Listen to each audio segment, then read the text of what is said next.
প্রতিনিধি দলে উপস্থিত ছিলেন সাংসদ তারেক আনোয়ার, লোকসভার উপবিরোধী দলনেতা শ্রী গৌরব গগৈ, প্রদেশ কংগ্রেস সভাপতি শ্রী আশিস কুমার সাহা, বিধায়ক শ্রী সুদীপ রায় বর্মন ও মহিলা নেত্রী জারিতা লাইফং। রাজ্যপালের সঙ্গে সাক্ষাৎ করে রাজ্যে বিরোধী দলের উপর সংঘটিত সন্ত্রাসের চিত্র তুলে ধরেন কংগ্রেস প্রতিনিধি দলের সদস্যরা।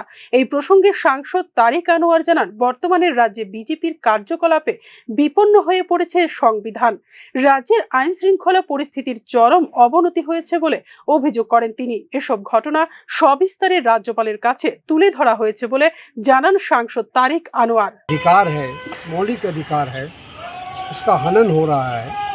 वैसी परिस्थिति में उनको हस्तक्षेप करना चाहिए और देखना चाहिए कि यहाँ जो पंचायती राज का चुनाव है वो शांतिपूर्ण ढंग से हो और सभी पार्टी उसमें पार्टिसिपेट करे।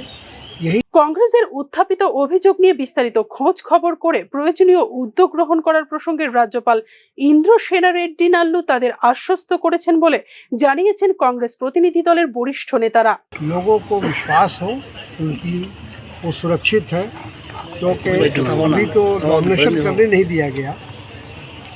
कल जब वोटिंग होगा तो जो वोटर्स हमारे हैं वो बूथ तक पहुंच पाएंगे नहीं पाएंगे। রাজ্যে সন্ত্রাসের বিস্তারিত চিত্র মেমোরেন্ডামের আকারে রাজ্যপালের কাছে পেশ করা হবে বলে উল্লেখ করেন সাংসদ তারেক আনোয়ার। গন্ডাছড়ার অশান্তি নিয়েও রাজ্যপালের দৃষ্টি আকর্ষণ করা হয়েছে বলে জানিয়েছেন কংগ্রেস নেতা গৌরব গগৈ। পঞ্চায়েত নির্বাচনের আগে শাসক বিজেপি সন্ত্রাসের পরিবেশ সৃষ্টি করে রাজ্যের মানুষের গণতান্ত্রিক অধিকারকে নষ্ট করছে বলে উল্লেখ করেন কংগ্রেস প্রতিনিধি দলের দুই বরিষ্ঠ নেতা।